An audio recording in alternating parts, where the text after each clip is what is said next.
Welcome back to the Network Plus training series. Last lesson, we walked through every major attack from DDoS to Evil Twin Wi-Fi to Dave from accounting clicking the wrong link. Today, we flip the script. Objective 4.3 is the lesson where we actually defend the network. The good news, the defenses are mostly known and well documented.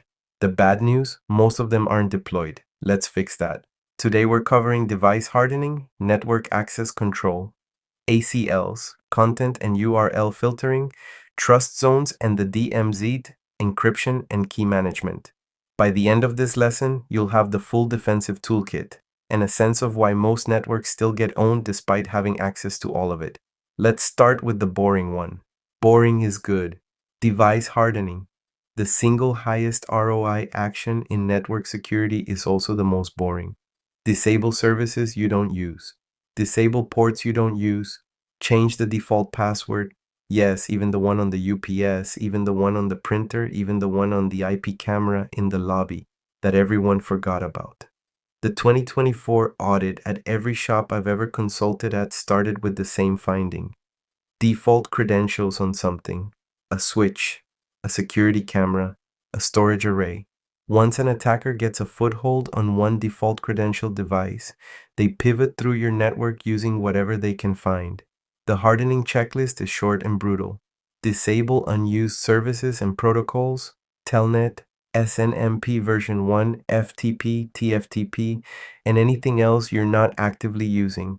Change every default password and document the change. Patch firmware on a schedule, not on an emergency. Configure a login banner. Yes, the legal unauthorized access prohibited message because it's required for prosecution in some jurisdictions.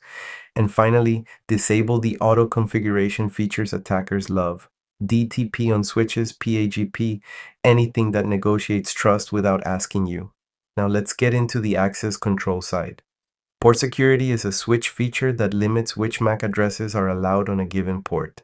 You configure the maximum number of MAC addresses per port, usually 1 or 2, and what happens when an unauthorized MAC connects. The standard violation actions are protect, restrict, and shut down. Shutdown is the strongest. The port goes into error disabled state and requires manual recovery. Use it. Port security stops the simple stuff. Somebody plugs a Pi into a conference room jack hoping to get a network sniff. The Pi has a MAC the switch hasn't seen, the violation triggers, the port goes down. Done. But port security is MAC-based and MAC addresses are trivially spoofed. So for serious access control, you want 802.1x. 802.1x is port-based authentication. 3 roles: the supplicant, that's your laptop, your phone, your IoT device. The authenticator, the switch port or wireless AP. And the authentication server, usually a radio server. Here's how it works. Device plugs in or connects to Wi-Fi. Authenticator says you can't send any traffic until you authenticate. Supplicant sends credentials. Authenticator forwards them to the auth server. Auth server validates and tells the authenticator yes or no. Only then does the port forward traffic. This is how you stop someone from plugging a rogue Pi into a conference room jack and pugning your network. It's also why every shop that doesn't run 802.1x is one disgruntled contractor away from a bad weekend.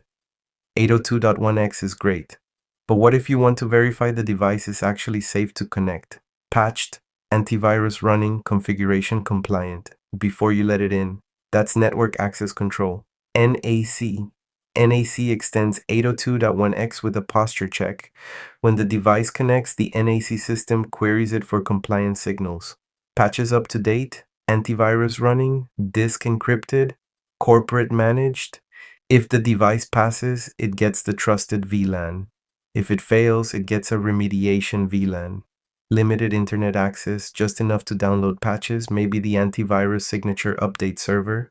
Once the device is compliant, it gets reevaluated and moved to the trusted VLAN. NAC is what stops a contractor from plugging in a personal laptop with 3 years of missing patches and immediately exposing your internal network.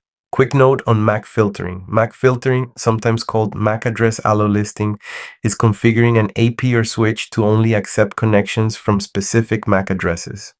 Sounds great. It's the weakest control on this list. MAC addresses can be sniffed off the air or the wire and spoofed in seconds. MAC filtering is fine as a tier. It's a speed bump, not a wall. Don't rely on it as your primary access control. Now let's talk firewall rules and access control list. ACLs are rules configured on routers and firewalls that control traffic flow. There are two kinds you need to know. Standard ACLs filter only by source IP address. Extended ACLs filter by source IP, destination IP, port number, and protocol. Extended is what you actually use in production. Here's the critical part. ACLs are evaluated top-down, first match wins. The order of your rules matters. If your first rule is permit everything from 10.0.0.0 tier 8, and your second rule is deny the attacker's IP inside 10.0.0 so you've already lost. The attacker's traffic matched the first rule. Order matters. A common pattern: explicit denies at the top, explicit permits below them, implicit deny at the very end. There's an implicit deny all rule at the bottom of every ACL by default. Anything that doesn't match an explicit rule gets dropped. Use it. Don't add a permit any at the end just to make things work. You've just disabled your own ACL. Now, content and URL filtering. These are different things. URL filtering blocks traffic based on the destination URL or category. Gambling, social media, file sharing, malware, known bad sites. Content filtering goes deeper. It inspects the payload of the traffic itself. Deep packet inspection looks for keywords, file types, even known malware signatures. Content filtering is what catches the user trying to upload a confidential document to a personal cloud account. Both are typically implemented in next-gen firewalls or web proxies. Both require TLS inspection to work on encrypted traffic, which is its own privacy and trust conversation, but is the reality of modern enterprise security. Let's talk segmentation. Trust zones. A trust zone is a network region where you've decided what level of trust applies. The classic three-zone model is Internet, DMZ, and Trusted Internal Network. The Internet is fully untrusted. Anyone can be there, including attackers. The DMZ, Demilitarized Zone, is your semi-trusted middle ground. It holds your public-facing assets, web servers, mail relays, VPN concentrators, anything that needs to be reachable from the outside but isn't your most sensitive data.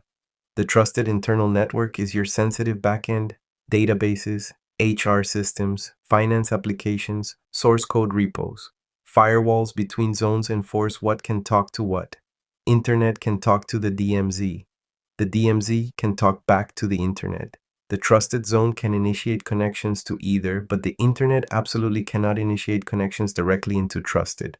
And the DMZ cannot reach into the trusted zone except for very specific, audited, lockdown paths. The classical mistake: putting a database in the DMZ because it makes the architecture simpler. It doesn't make it simpler. It makes it next year's breach disclosure. Modern architectures extend this with microsegmentation, applying zone-style firewalling between every workload pair instead of just at the network boundary. That's the zero trust spirit we covered in 4.1 applied at the network layer. Now, encryption, we've already touched on this throughout the series, but let me hit the framing. There are two states data lives in: at rest and in transit. Encryption at rest protects data sitting on disks, databases, backup tapes, SSDs. The standard is AES 256 with hardware-backed key storage. Encryption in transit protects data moving across the wire, every secure connection you've ever made. TLS, SSH, VPN tunnels, IPsec. You need both. At-rest encryption stops the lost laptop scenario. In-transit encryption stops the on-path attacker. Neither is a substitute for the other. Which brings us to key management. Encryption is only as strong as how you handle the keys. The key lifecycle is 4 phases. Generate the key using a strong source of randomness, ideally hardware-backed. Distribute the key to wherever it needs to go securely. Rotate the key on a schedule because old keys leak. And retire the key. Destroy it when it's no longer in use. The reality: most orgs are great at generation. Distribution is messy. Rotation is rare. Retirement is, we'll get to it. Hardware security modules, HSMs, are the gold standard for high-assurance environments. Cloud KMS services give you most of the benefit at lower cost. Either way, keys are not just once. Manage them. Last piece. Security policies. The human and process layer. Strong technical controls without strong policies are like a deadbolt on a door that's propped open. You need acceptable use policies. Password policies. Incident response plans. Change management. Disaster recovery procedures. Awareness training. None of these are exam question rich on the Wireshark level technical exam, but they're all on the Network Plus blueprint, and they're all critical in real life. Defense in depth is the unifying theme. No single control catches everything. You stack them. Hardening cuts the attack surface. 802.1x stops random connections. NAC catches non-compliant devices. ACLs limit east-west movement. Trust zones contain the blast radius. Encryption protects data even when controls fail. Each layer covers the gaps of the others. Here's the truth about defense. Almost every breach in the last decade exploited a defense that was known, documented, and not deployed. Default passwords, missing patches, ACLs that hadn't been reviewed in 5 years, firewall rules that allowed any because nobody wanted to figure out what was actually needed. The defenses in this lesson aren't exotic. They're not expensive. They're not hard. They just require someone to actually deploy them and then keep them current. Be the person who does that. The Network Plus exam is the start of that career. The next decade of your network safety depends on whether you treat these techniques as theory or as Monday morning work. That's Objective 4.3. That wraps Domain 4, Network Security. We've covered the concepts, the attacks, and now the defenses. In the next video, we begin Domain 5, Network Troubleshooting. See you there.